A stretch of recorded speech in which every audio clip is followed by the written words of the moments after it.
Aqueles que ousarem perturbar o sagrado sono do faraó em busca de riqueza e glória estarão profanando o teu nome.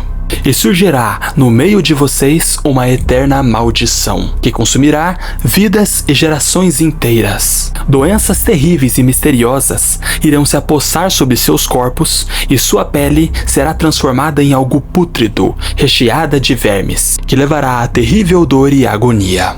E as águas cristalinas do rio Nilo se transformarão em sangue, com o vermelho mais rubro já visto. Imagens poderosas e apocalípticas irão perturbar as suas mentes e assombrar os teus olhos, e os levará a noites intermináveis ensandecidas de loucura. Criaturas e pragas vão emergir no mundo dos vivos para fazerem a maldição acontecer, e agora o resto do mundo, juntamente com o Egito, não vai passar de um abismo cercado de trevas e escuridão.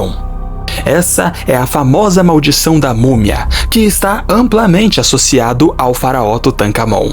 Mas, será que tudo isso é verdade? Ou será que não passou de um espetáculo midiático? Bom, no vídeo de hoje, você irá conhecer a história de Tutankhamon e a história de sua suposta maldição. E aí, pessoal do YouTube, tudo bom com vocês? Meu nome é Aaron Fernandes e sejam todos muito bem-vindos. O faraó Tutankhamon é provavelmente o faraó mais importante do mundo, e o faraó menino está amplamente associado à terrível maldição da múmia, que os grandes estúdios de Hollywood eternizaram em nossas mentes em produções cinematográficas como o filme A Múmia. Mas fica aqui a pergunta, será que tudo isso é verdade? Ou será que foi uma grande de uma farsa? Bom, no vídeo de hoje você vai descobrir. Mas antes, é claro, por favor, deixe o seu like, compartilhe e inscreva-se. Feito isso, podemos começar. Capítulo 1. Os tempos de Aton. O pai de Tutankhamon foi um faraó chamado Akhenaton, e a mãe de Tutankhamon é a múmia apelidada por arqueólogos e historiadores como a Dama Mais Jovem. Ela tem esse nome porque ninguém sabe o nome dela, só sabem que ela morreu cedo e que muito provavelmente era irmã de Akhenaton. Pois é, por mais nojento e bizarro que possa parecer, casamentos consanguíneos e incesto era muito comum entre a realeza, não só do Egito, mas do mundo inteiro. Nisso se entendia que estavam mantendo o sangue puro. Mais tarde, o faraó Akhenaton se casou de novo e com outra irmã com quem também teria filhos, a rainha Nefertiti. Por volta de 1356 anos antes de Cristo, Akhenaton e Nefertiti fizeram aquilo que foi o maior absurdo que um faraó já fez em toda a história do Antigo Egito. Eles trocaram o sistema politeísta que o Egito vivia, que era basicamente a crença em muitos deuses, e obrigaram a população a se adaptar ao monoteísmo, a crença em um só Deus. Antes dessa mudança, os egípcios acreditavam em mais de 2.000 deuses, sendo o Amun, também chamado de Amun-Ra, o grande deus, o mais importante com certeza. E a religião egípcia era a base de tudo, era a base da justiça, da política, da economia, das noções daquilo que era certo e errado, de tudo. Mexer nisso foi mexer também com a identidade do povo egípcio, que adivinha, não aceitou isso bem. Agora, o novo deus que foi instaurado, que na verdade já era um deus existente, só que não era tão popular, foi o deus Aton, o deus do disco solar. Todos os outros deuses foram proibidos, apagados ou postos na ilegalidade. A partir de agora, é crime com que qualquer egípcio faça uma oração para os antigos deuses. E estes crimes poderão ser punidos não só com prisão, mas com a morte. Ou seja, aquilo não foi uma simples reforma religiosa, foi uma ruptura total com a identidade egípcia. As imagens dos antigos deuses foram substituídas por símbolos, emblemas e imagens de Aton. E agora, a antiga capital do Egito, que era a cidade de Tebas, foi deixada e abandonada pelo imperador. A nova capital vai ser a recém-construída cidade de Akhetaton, que hoje é basicamente a atual cidade de Amarna. Agora viria a grande e segunda mudança absurda do Egito. Antes, todos os egípcios poderiam cultuar os seus deuses e se comunicar com eles, pois agora os templos de Aton, que era o templo onde se comunicava com Deus, ficaram restritos a Akhenaton e sua esposa Nefertiti. ou seja, o povo perdeu acesso a Deus, e só o imperador e sua esposa poderiam se comunicar com o mesmo. Ou seja, a fé virou monopólio do império. E claro, isso atingiu a toda a população, e todos ficaram enfurecidos. Mas a parcela que mais se enfureceu foi a elite egípcia. A elite era basicamente os homens ricos e influentes de uma sociedade, e aqui eles eram constituídos pela classe mais religiosa, pelos antigos sacerdotes, pelos antigos generais, pelos homens de família nobre, que odiaram as reformas, porque viram que ao fazer isso, o imperador também estava minando o seu poder. E adivinha, o povo se revoltou contra Akenaton e sua esposa Nefertiti. Houveram rebeliões por todo o império e o exército egípcio tinha muita dificuldade de controlar, sobretudo porque o próprio exército não se sentia representado ou acolhido por esse novo governo, até porque o próprio exército era também parte do povo. Eles também cultuavam os antigos deuses, e quanto mais o povo se enfraquecia, menos estabilidade o império tinha, mais ele se isolava tentando controlar a própria crise. Aos poucos, essa antiga elite vai ganhar cada vez mais força e vai começar a organizar oposições, sobretudo para tirarem Akenaton e Nefertiti do poder. Querem ter uma noção de quão absurdo é isso? Imagine que os brasileiros elejam um presidente, e este presidente, do nada, proíba o cristianismo e Cristo. Tá vendo como é absurdo? Era exatamente isso que estava acontecendo no Egito. Então as pessoas simplesmente enlouqueceram. Todo mundo queria o fim desse governo. Mas, por que Akenaton e Nefertiti tomaram uma decisão tão absurda quanto essa? Eles eram loucos? Ou então receberam uma mensagem divina? Não. Na verdade, eles fizeram isso por motivos puramente políticos. Quando Akenaton e Nefertiti subiram ao poder, eles perceberam rapidamente que não era só o faraó quem governava o império. Eles dividiam o poder do controle do império com a elite religiosa, sobretudo com o clero de Amon-Ra. O clero de Amon-Ra era basicamente os antigos religiosos que tinham terras e muito dinheiro, e que recebiam doações constantes do próprio povo egípcio. Então, quando Akenaton faz isso, ele quer basicamente centralizar todos os deuses em um só Deus, do qual ele e a sua esposa serão os únicos intermediários. Ele e a sua esposa querem ser as únicas fontes de poder de todo o país. Só que a população egípcia não entendeu dessa forma, e todos queriam o fim desse governo ou a restituição imediata de seus deuses. Claro, o fim da perseguição religiosa. A maior parte do povo egípcio não gostava de Akenaton e Nefertiti. Para a maioria, esse casal de faraós eram dois loucos sem legitimidade nenhuma. E como se a situação já não fosse ruim o suficiente, iria ficar ainda pior. Pois agora uma praga misteriosa se alastrou por todo o Egito. Uma doença que ninguém conhecia e que começou a matar milhares de egípcios. E o que era? Bom, ninguém sabe. Tem arqueólogos e historiadores que apontam que era peste bubônica, outros que dizem que era varíola, mas na prática ninguém tem certeza. Fato é, a elite que estava perdendo o poder usou essa doença como arma política e começaram a espalhar para todo o povo egípcio que aquilo era um castigo divino, uma resposta dos antigos deuses frente ao governo de Akenaton e Nefertiti. E o pior, o povo acreditou e as rebeliões ficaram ainda mais intensas. Porque o povo realmente acreditou, o povo realmente achou que toda aquela desgraça era culpa de Akenaton. Ou seja, se Akenaton morresse e os antigos deuses voltassem, a praga iria sumir. No auge da crise, a rainha Nefertiti acaba morrendo, e nós não temos certeza de qual foi a causa de sua morte.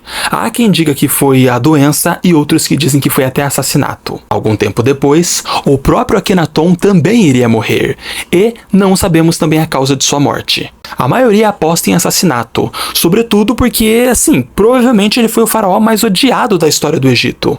Capítulo 2 – O reinado do faraó menino. Com a morte do faraó, o trono egípcio ficava vago e tinha que ser ocupado por um novo rei e uma nova rainha. E o faraó Akenaton e Nefertiti tiveram 6 filhas. Entretanto, só um homem poderia de fato ocupar a posição de gestor do Egito. E este homem era o único filho de Akenaton, o próprio Tutankhamon. Tutankhamon nasceu por volta de 1341 anos antes de Cristo e subiu ao poder em 1332 anos antes de Cristo. Ele tinha aí entre 8 e 9 anos de idade quando sumiu o poder, e por ser uma criança e por ser muito pequeno, foi apelidado pela própria população egípcia como o faraó menino. Mas é óbvio, né, gente? Crianças não governam impérios, pelo amor de Deus. Crianças não têm cognição formada para isso, não têm maturidade emocional, não têm, noção de tudo. Então, na prática, o que aconteceu? O Tutankhamon ficou como um símbolo de governo, e agora quem iria governar eram os antigos conselheiros e regentes do Tutankhamon, que eram sobretudo homens daquela antiga elite que odiavam o seu pai e que tentaram tirá-lo do poder muitos anos antes. Esses homens convenceram Tutankhamon que a única forma de pacificar o Egito era restituindo a antiga ordem. E para fazer isso, primeiro, os antigos deuses deveriam voltar. Segundo, as perseguições religiosas tinham que parar. Terceiro, os antigos templos teriam que ser reabertos. Quarto, o Egito deveria reestabelecer as suas relações diplomáticas. E quinto, o exército egípcio tinha que ser fortificado para combater a invasão dos núbios e povos asiáticos que na época estavam dando trabalho. E assim foi feito, e com isso, o Egito começou a ser pacificado e estava começando a voltar à normalidade. E claro, né, não podia faltar. O Tutankhamon devolveu o poder e a influência àquela antiga elite. E a grande esposa de Tutankhamon foi a sua meia-irmã Anck-Su-Namun. Anck-Su-Namun era filha de Akhenaton e Nefertiti, e juntos eles tiveram 2 filhas, que infelizmente nasceram prematuras e acabaram morrendo. Uma prova disso é que as 2 estavam mumificadas ao lado do pai, na tumba do faraó. É estimado que Tutankhamon governou aí mais ou menos uns 10 anos. A sua vida durou muito pouco. Dizem que o mesmo morreu entre 18 e 19 anos. Se ele fosse um civil, se ele fosse um simples egípcio, tava tudo bem. Sobretudo porque na época, né, não havia medicina avançada, os remédios eram muito ineficazes, não tinha tratamentos, não haviam vacinas e nem ideias de sanitarismo. Só que isso tudo era estranho porque a expectativa média de vida dos faraós gerava em torno de 30 a 32 anos. Ainda assim, a sua morte chamou muita atenção porque ele morreu cedo demais. Então começaram a investigar e até alguns anos atrás, acreditava-se que Tutankhamon teria sido assassinado, provavelmente por um de seus regentes, com uma pedrada na cabeça, mas essa teoria caiu por terra. Hoje a teoria mais aceita é que o mesmo tenha morrido de complicações de uma lesão óssea que ele tinha em uma das pernas, aliada com malária. E olha só para vocês verem, né? A prática de incesto não é só horrenda na maior parte das culturas e religiões do mundo. Ela gera problemas terríveis para a saúde das pessoas. Um dos problemas que Tutankhamon tinha por conta disso era um sistema imunológico muito fraco, que muito provavelmente contribuiu para que tudo isso acontecesse. Um resumo honesto da vida de Tutankhamon é o seguinte: ele não teve um governo marcante. Se compararmos ele a figuras marcantes e poderosas como Ramsés II o Grande, Cleópatra ou Kelps, o Tutankhamon desaparece. Ele é basicamente um personagem, politicamente irrelevante, porque o mesmo não fez nada. Ele não fez nada durante a vida, além, é claro, de desfazer tudo o que o seu pai fez. Na prática, o seu verdadeiro legado e importância não está naquilo que ele fez ou deixou de fazer, e sim naquilo que não fizeram com ele enquanto ele esteve morto. É complexo, né? Mas calma que já já a gente vai montar esse quebra-cabeça e você vai entender melhor. E como era a aparência de Tutankhamon e por que isso importa? A cultura pop costuma retratar os faraós, os reis e as rainhas egípcias, como pessoas extremamente atraentes. Os homens, então, eram homens fortes, com corpos esculturais e olhar penetrante, e as mulheres eram retratadas como mulheres deslumbrantes e sedutoras. A Cleópatra que não me deixa mentir, que foi provavelmente a figura histórica mais sexualizada e difamada do mundo. Mas a realidade tende a ser decepcionante.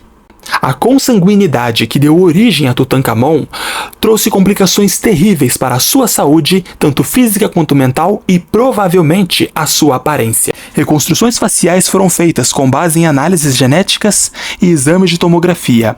Essas reconstruções foram feitas por equipes do Museu Britânico de Londres, em conjunto com o Museu e a Universidade do Cairo e universidades associadas.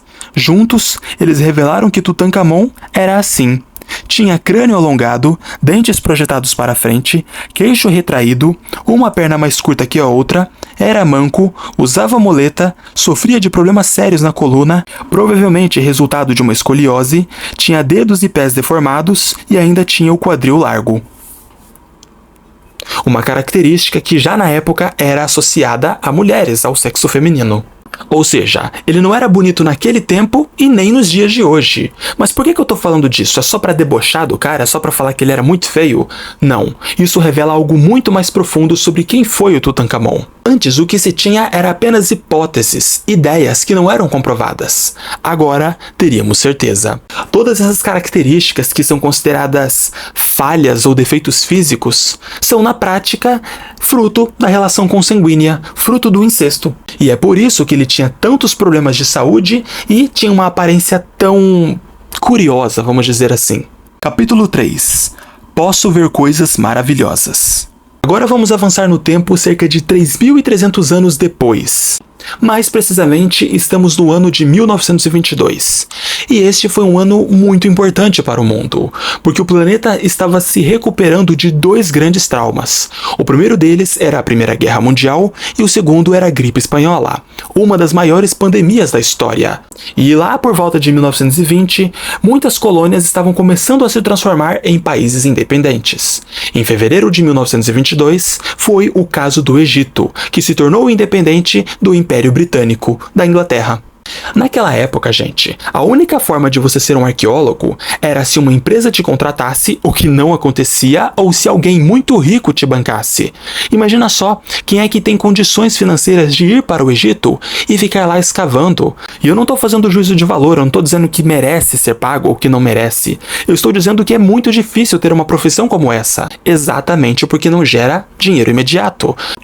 Naquela época, um arqueólogo britânico chamado Howard Carter cavava o Vale dos Reis, em Luxor, no Egito, há pelo menos 5 anos. E não encontrava nada. O seu financiador era um britânico, o Lord Carnarvon, que basicamente estava de saco cheio de financiar Howard, que infelizmente não era capaz de trazer nenhuma novidade. Então, ali por volta do começo de 1922, o Lord avisou o Howard: se você não me trazer nada, todo o financiamento acaba, e essa será a sua última temporada.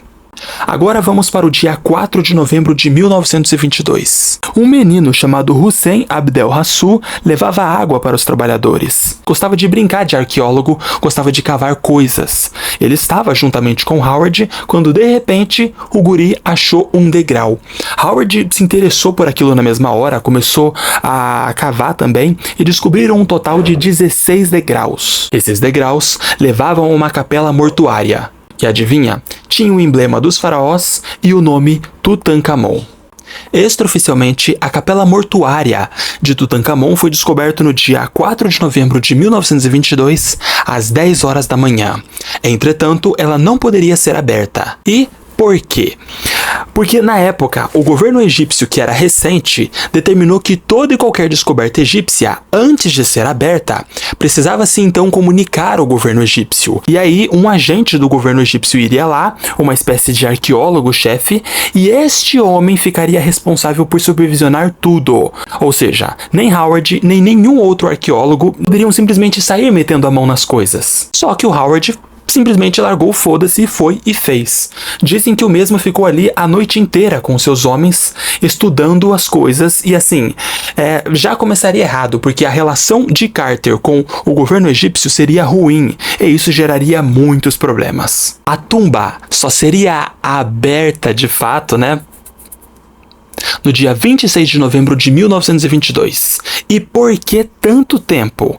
Porque o Lord Carnarvon queria estar presente. Ele era o financiador de tudo e ele queria porque queria que esperassem ele. E tiveram que esperar. No dia 26 de novembro de 1922, Howard Carter fez um furo na porta e conseguiu abrir.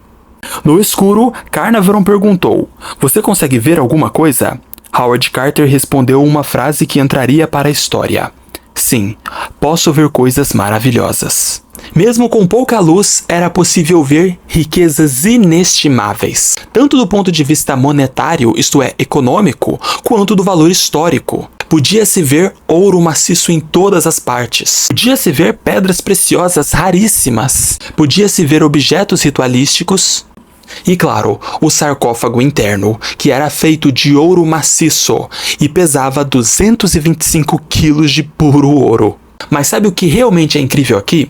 Nem é o fato de ser o Tutankhamon, até porque, como eu disse, ele não foi um faraó grande em sua história.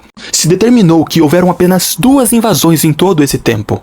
E por algum motivo que não se sabe, não levaram praticamente nada, e mais de 5.000 artefatos foram catalogados. Ou seja, praticamente tinha tudo lá, estava intacto. Ou seja, o que tornou de fato o faraó mais importante da história humana foi o fato de seu corpo ter ficado intacto por mais de 3.300 anos. Ou seja, o Tutankhamon não ficou tão importante logo de cara porque ele era alguém que tinha feito grandes coisas pelo Egito. Não, e sim porque ninguém fez nada com ele durante a sua morte. A descoberta de Tutankhamon deu à humanidade o maior retrato já visto do Antigo Egito. Como seu túmulo estava praticamente intacto, foi possível entender com precisão como os faraós viviam, como eram enterrados, quais objetos usavam, quais eram as suas crenças religiosas, quais eram suas artes, suas tecnologias e o real nível de riqueza do império. Ela confirmou rituais funerários, revelou milhares de artefatos preservados e corrigiu erros históricos que existiam sobre a cultura egípcia.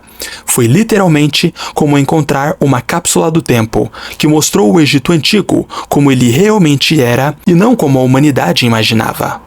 Naquela tumba encontraram-se muitos presentes de outros chefes de estado, o que na prática indica que o mesmo teve bom sucesso em reatar as relações diplomáticas do Império Egípcio com outros países e outros impérios. Mas aqui vem a grande pergunta: por que só 2 vezes invadiram o local e por que não levaram muitas coisas? Os arqueólogos têm uma grande hipótese. Provavelmente o nome original de Tutankhamon era Tutankhaton, e isso significava imagem viva do deus Aton. Tutankhamon, no final de sua vida, mudou de nome de Tutankhaton para Tutankhamon.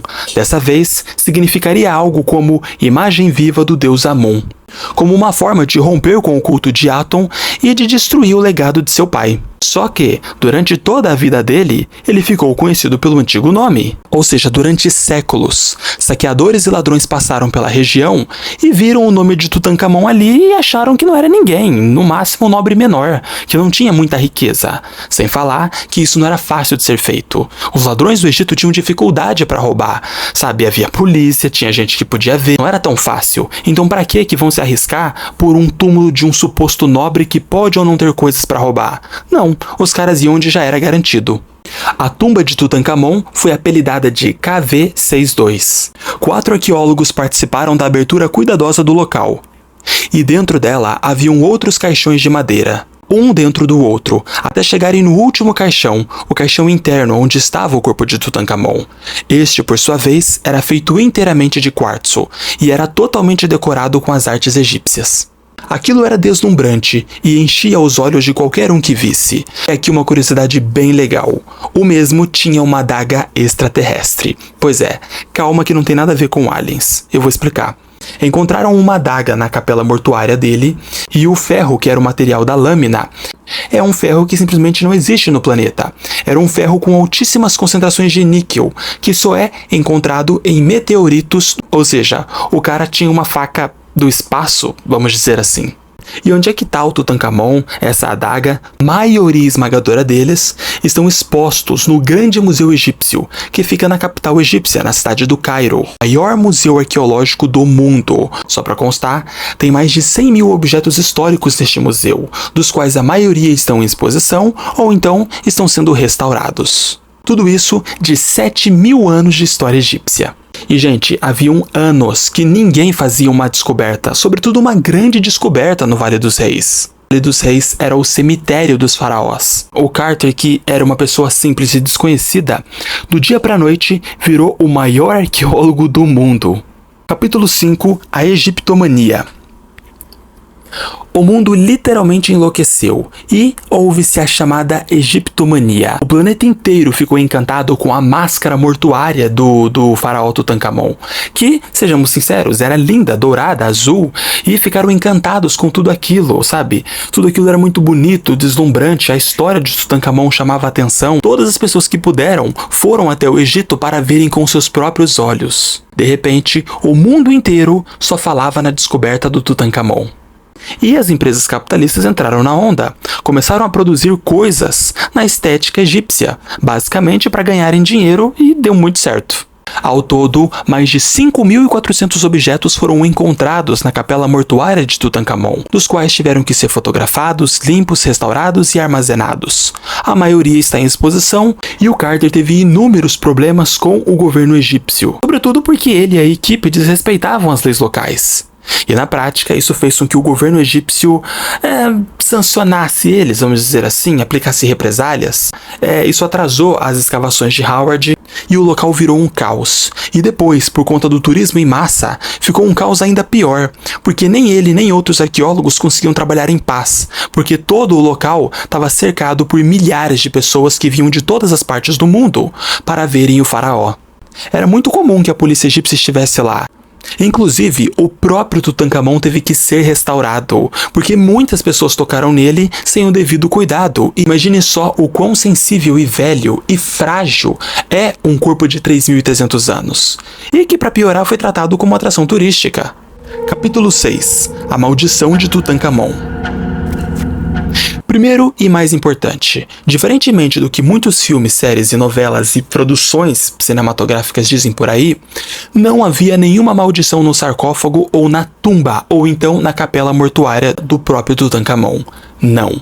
As inscrições que haviam lá era mais do mesmo, aquilo que havia em todas as outras capelas mortuárias, que eram na prática instruções de como o faraó chegava ao além e pedidos para que não perturbassem o sono do morto. Nada de quem entrar vai morrer ou quem entrar vai amaldiçoar todo o Egito e o planeta. Não. Então vem a pergunta, né? De onde é que veio essa história de maldição? E por que ela é tão associada ao Tutankhamon? Tudo isso começou com o Lord Carnarvon. O mesmo foi picado por um mosquito, e logo depois a picada infeccionou, ele teve febre alta, complicações respiratórias e do nada morreu. E aquilo chocou o mundo inteiro. E para piorar, disseram que no dia em que a tumba de Tutankhamon foi aberta, o pássaro doméstico do Lord Carnarvon foi simplesmente morto e engolido por uma serpente. Em muitas culturas ocidentais, sobretudo em países cristãos, serpentes são representações do mal, o que na prática só ajudou a alimentar a teoria de que o mal estava presente. Só que outras mortes passaram a acontecer. A sequência de mortes depois disso começariam. Outras mortes começaram a ser ligadas à descoberta. Arthur Macy, integrante da equipe de Carter, morreu algum tempo depois. E no mesmo hotel onde Carnarvon havia falecido, George J. Gowdy, que visitou a tumba, morreu pouco tempo depois. Depois, Richard Bethel, secretário de Carter, morreu em circunstâncias estranhas. E para piorar, a meia-irmã e a esposa do Lord Carnarvon morreu também. Ou seja, várias pessoas que eram ligadas de alguma forma ao descobrimento de Tutankhamon morreram sob condições misteriosas. Gente, isso foi combustível para a mídia sensacionalista dizer que havia uma maldição. Jornais britânicos que são grandes hoje e que já existiam na época, como o Daily Mail, eu acho que é assim que se pronuncia, disse: aviso antigo se cumpre, morte segue os que profanaram a tumba. Depois, o jornal americano The New York Times disse: série de mortes cerca a descoberta do túmulo de Tutankhamon. Depois, um outro jornal americano chamado New York Daily News disse: maldição do Egito ataca os exploradores. Depois, o jornal francês Le Figaro disse: a vingança do faraó, mortes e mistérios no Vale dos Reis. Tudo isso mostrava um padrão. Esses grandes jornais do mundo venderam isso como se fosse uma maldição. Por quê? Porque dava dinheiro, dava muito mais dinheiro vender isso como algo totalmente amedrontador do que simplesmente serem honestos. Até porque ser honesto e ser bem intencionado não vendia jornal, então não dava lucro. Ao todo, 35 pessoas ligadas às escavações e à descoberta de Tutankhamon morreram, ok? E eu sei, é natural que a maioria de nós se sinta apreensivo e comece a achar que de fato é uma maldição, porque o que é que pode explicar algo assim? E, confie em mim, tem uma explicação científica. Primeiro de tudo, era muito comum com que essas tumbas egípcias tivessem fungos tóxicos ou então bactérias perigosas, ou às vezes até gases venenosos. Mais tarde, alguns pesquisadores egípcios levantaram a hipótese de que os antigos egípcios passavam substâncias químicas naturais para afastar ladrões e saqueadores. E não por magia, mas por prática mesmo. Alguns anos depois se descobriria que a maioria das capelas mortuárias dos grandes faraós tinham concentrações altíssimas de urânio, que envenena pessoas e que mata pessoas de formas horríveis. E aí você pode perguntar: Tá, mas por que isso não aconteceu com outras tumbas, com outros descobrimentos de faraós? E eu posso te responder. Quem disse que não aconteceu? Aconteceu sim, só que a mídia não deu tanta atenção. Então, conclusão direta. Não existia nenhuma maldição. Não houve magia, bruxaria ou feitiçaria. Houveram coincidências, houveram doenças, houve urânio e, sobretudo, muito, mas muito sensacionalismo. A verdadeira maldição de Tutankhamon não matou arqueólogos por magia, e sim transformou um faraó irrelevante em vida no nome mais famoso da história do Egito Antigo. Enfim, pessoal, esse daqui foi o vídeo de hoje, eu espero que vocês tenham curtido e que tenham gostado. E se foi o caso, por favor, manifeste esse interesse deixando o joinha e compartilhando e se inscrevendo se não for pedir demais. Esse foi o vídeo de hoje e até mais, pessoal. É nóis e fui!